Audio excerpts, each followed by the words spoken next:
आपण पाहताय महाधुरळा.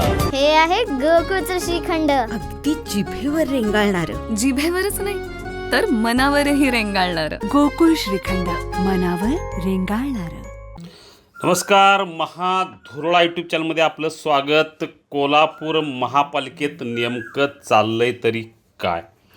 कारण काम न करता घरात बसून तब्बल एक नव्हे दोन नव्हे तर 19 कर्मचारी निवांत पगार घेतात. आणि सगळ्यात महत्त्वाचं म्हणजे एक तर निलंबित अधिकारी गेले 25 वर्षे घरात बसून पगार घेतो आहे. आणि हा पगारसुद्धा साधासुद्धा नाही, तर 1,68,000 दरमहा पगार आहे. कोल्हापूर महापालिकेच्या सभेत प्राध्यापक जयंत पाटील यांनी हा मुद्दा उपस्थित केला आणि सारेच अवाक झाले. महापौरांनी तर याविषयी अतिशय गांभीर्याने घेतलं आणि उद्याच्या उद्या मला या संदर्भातलं काय असेल ती माहिती द्या आणि कारवाई करा असा सक्त आदेशच दिला. कारण गेल्या अनेक वर्षात कोल्हापूर महापालिकेत अनेक घोटाळे झाले.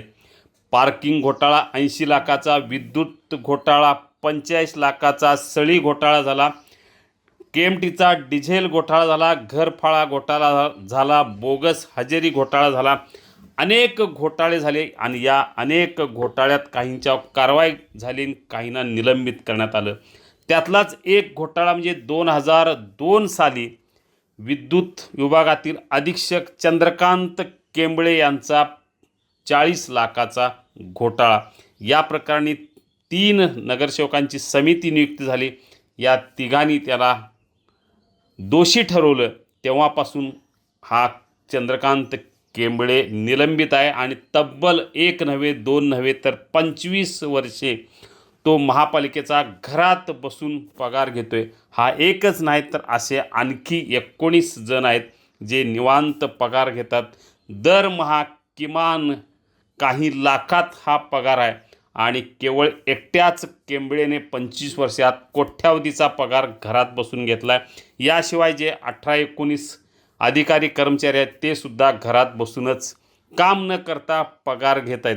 या सगळ्याविषयी आज प्राध्यापक जयंत पाटील यांनी महापालिकेच्या सभेत आवाज उठवला आणि एक धक्कादायक माहिती समोर आली की हे सगळे घरात बसून पगार घेत आहेत.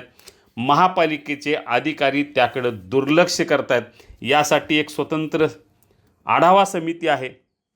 त्या समितीचे अधिकारी काही काम करत नाहीत, दुर्लक्ष करतात. त्यामुळेच अनेक जण घरात बसून सध्या निवांत पगार घेत आहेत. या सगळ्या संदर्भात आता मात्र महापालिकेत हालचाली होण्याची शक्यता आहे. राजेश लाटकर यांनी सुद्धा हा मुद्दा लावून धरला. अनेक नगरसेवकांनी हा मुद्दा आता पुढे आणला आहे. बघूया आता काय होते.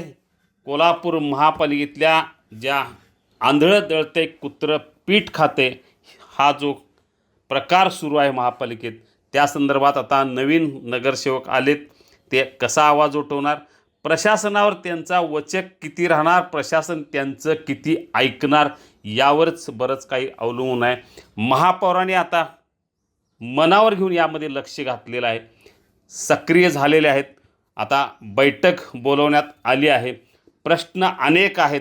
प्रत्येक प्रश्नावर किती आवाज आणि कुठंपर्यंत उठवणार आणि पाठपुरावा किती करणार यावरच बरंच काही अवलंबून आहे.